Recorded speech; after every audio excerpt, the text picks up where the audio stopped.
बंडखोरी करून निवडणूक लढवत आहात. पक्षाने उमेदवारी नाकारली. कसा लोकांचा प्रतिसाद आपल्याला मिळतो? मी पक्षाकडे अधिकृत अशी उमेदवारी मागितली होती, पण पक्षाने माझा काही विचार केला नाही. कारण ही सीट माझगाव पंचायत समितीची सीट ही सर्वसाधारण ओपनसाठी होती आणि आम्ही 4 कॅन्डिडेटने उमेदवारी मागितली होती. पण पक्षाला सुद्धा आम्ही सांगितलं होतं की ह्या 4 उमेदवाराला तुम्ही कोणालाही उमेदवारी देऊ शकता, आम्ही त्याचं काम करणार. पण आमच्या इकडच्या ज्या स्थानिक नेत्या आहेत त्याने आमचं कुठच्याही प्रकारचं न ऐकल्यामुळे त्यांनी आपल्या ओबीसी कॅन्डिडेट त्यांनी दिलेला आहे ओपनची जागा असताना. कारण हे आरक्षण हे कशाला आहे, नाहीतर काय उपयोग आरक्षणचा आहे. तर त्याप्रमाणे केलं नसल्यामुळे मला माझ्या पहिल्यांदा मी फॉर्म भरताना माझ्या गावातील सगळ्या लोकांना विचारूनच मी फॉर्म भरला होता.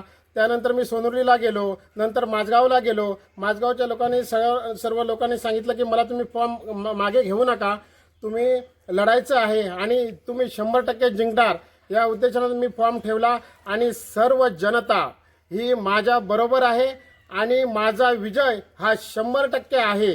कारण आमच्यावर हा आमच्या ओपन समोर हा अन्याय केलेला आहे.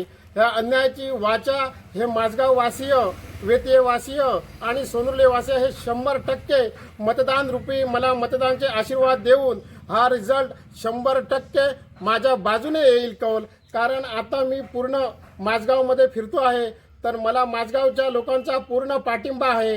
अरे जितू, तू चांगलं केलंस, हेच माझ्या पाठीवर थाप मारून मला सांगतात, जितू तू लढ, आम्ही तुझ्याबरोबर आहोत. आणि लोकांचा चांगला प्रतिसाद आहे आणि माझा विजय निश्चित आहे. कारण माझ्याबरोबर सगळी युवक पिढी आहे. आमच्या गावाचे सरपंच गुणाजी गावडे ह्यांचं काम सुद्धा तुम्हाला माहिती आहे. बऱ्याच लोकांना त्यांचं काम तुम्हाला माहिती आहे, वेते गावात कसं चाललंय ते. कारण आम्ही पूर्ण तिथे पक्ष बघत नाही, एकोप्याने आम्ही काम करतोय. आणि तसंच सोनुर्लीला सुद्धा आम्ही काम करतोय. माझगाववासीय बरेचसे लोक मला ओळखतात जितू या नावाने. आणि माझा विजय हा निश्चित आहे. आणि मी 100% विकासाची जी कामं काय असतील ती मी ह्यापूर्वी माझगावला झाली नसतील एवढी 100% मी या 5 वर्षात करीन. आणि माझा विजय हा 100% आहे.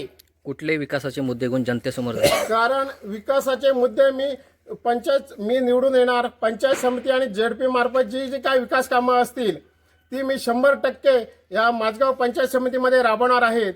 आणि रोजगाराचं मी काय मोठं रोजगार नाही, पण माझ्याकडनं मी स्वतः व्यावसायिक असल्यामुळं माझ्याकडनं जे रोजगाराचं साधन काय असेल ते हे लोकांना मी 100% मदत करून त्यांची मतदान रूपी मला जी काय आशीर्वाद देणार त्याची परतफेड त्या स्वरूपातच मी करणार. आणि एवढंच सांगून माझं